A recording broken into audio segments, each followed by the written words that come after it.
saudara, kalau kita pakai GPS, saya mau bilang saudara, tugas kita adalah taat pada arahan GPS, betul ya? Jadi tugas kita taat pada arahan GPS. Kalau misalnya kita dari sini mau ke mana? Kita mau ke Tambun lagi kan sekarang. Saudara ada kaitan apa sih sama Tambun? Kalau saya sih enggak. Saya tuh cinta Tambun banget. Karena Tambun, T-nya itu Tiberias. Kayaknya ya. Nah, jadi saya takut salah bisa ditarik sama orang Tambun. Misalnya, saudara dari sini, saudara mau ke Bandung. Saudara ini contoh saja, dari mana tempat. Saudara dari sini mau ke Bandung. Nah, logikanya kan begini saudara. Saudara masuk tol dan arah Karawang dan terus ke sana, betul ya? Sampai Bandung. Nah, saudara bisa bayangkan, saudara mau ke Bandung, tapi saudara masuk tol, saudara malah masuk arah Jakarta, lurus masuk tol dalam kota, akhirnya belok kiri ke arah Tangerang, lurus terus sampai ke arah Merak, naik kapal sampai ke Lampung, lanjut sampai ke Aceh, habis itu naik kapal lagi sampai ke Ukraina. Nah, saudara ketawa kan dengar itu kan? Kenapa? Karena kalau jalurnya seperti itu, nenek-nenek tatuan di Tambun juga tahu nggak akan nyampe, saudara. Iya kan? Nggak sesuai kan? Saya mau bilang saudara, begitupun dalam kehidupan kita, kalau kita mau sampai pada apa yang sudah Tuhan sediakan, rancangan Tuhan, janji Tuhan, yang terbaik yang sudah Tuhan atur buat setiap kita, kita harus ikutin arahannya Tuhan. Kalau Tuhan suruh belok kiri, kanan, lurus. Ada banyak orang, dia mau sampai pada apa yang Tuhan sediakan, tapi nggak mau taat sama arahan Tuhan. Suka-suka saya dong. Kayak tadi, mau ke Bandung sampai Merak.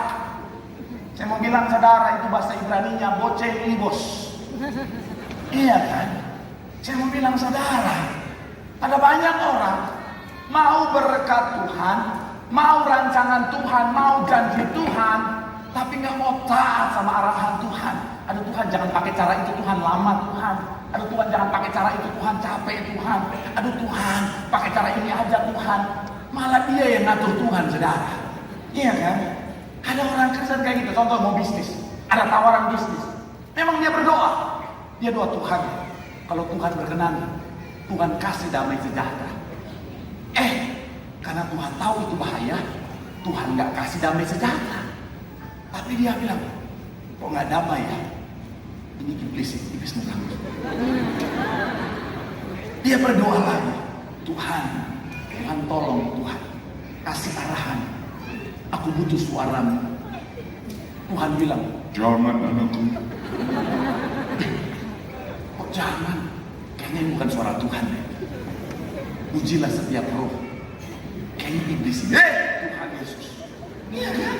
Nanti yang ngeyel karena udah tergoda dengan cuan, hepeng.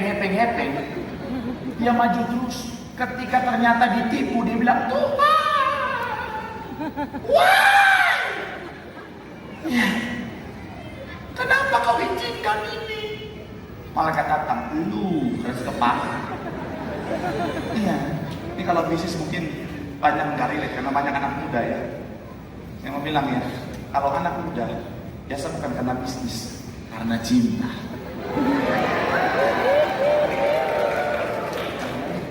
Tuh kan, udah mulai kan? Karena cinta biasa begini tuh. Biasa tuh wanita, bukan yang wanita sini ya, wanita di cabang yang lain ya. Iya. Kalau udah cinta dia bilang, Tuhan, tolong kasih aku jodoh. Kebetulan ada ini Tuhan. Aku lihat dia Tuhan. Hatiku langsung cenut-cenut Tuhan. Tuhan, tolong. Iya. Tapi Tuhan bilang, tidak boleh. Gelap dan terang tidak boleh bersatu. Kayaknya bukan Tuhan, bukan suara Tuhan. Tuhan, aku mau ke gereja Tuhan. Semoga pendeta yang khotbah memberikan aku arahan. Akhirnya pendeta khotbah, hai! Gelap dan terang tidak boleh bersatu. Ini pendeta nggak begitu, ini pendeta. memang biasa gitu, wanita kalau udah jatuh cinta keras kepala, saudara. Kalau udah cinta, apalagi kalau misalnya yang dia suka itu gantengnya bukan main, saudara. Pendeta udah bilang, jangan. Aduh, masalahnya ganteng banget, ini ganteng banget, ganteng banget. Aduh, ini cantik. Mancungnya, memang ini. Dia duduk di belakang, hidungnya nyampe mimbar.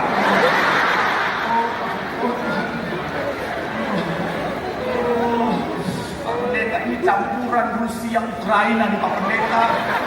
Ada darah-darah Afghanistan lagi. Nanti karena udah jalani nggak mau denger-dengeran, saudara, akhirnya apa, saudara? Akhirnya sakit hati, akhirnya diduakan, akhirnya dicampakkan. Tuhan jahat banget sih. Malaikat datang, lu yang kegatelan. Ya, akhirnya kehilangan apa yang sudah Tuhan sediakan. Saya mau bilang, saudara, Tuhan menyediakan yang terbaik, katakan amin. Tugas kita sama-sama bilang sama saya taat. Karena saya mau bilang, saudara, ketaatan kalau kita lakukan, kita akan sampai pada apa yang Tuhan sediakan. Tapi kalau kita nggak taat, bukan hanya kita nggak sampai pada apa yang Tuhan sediakan, bisa-bisa saya mau bilang, saudara, kita bisa ngalamin yang namanya kejatuhan. Dia bilang begini, saudara, namanya asilis, sama banget namanya.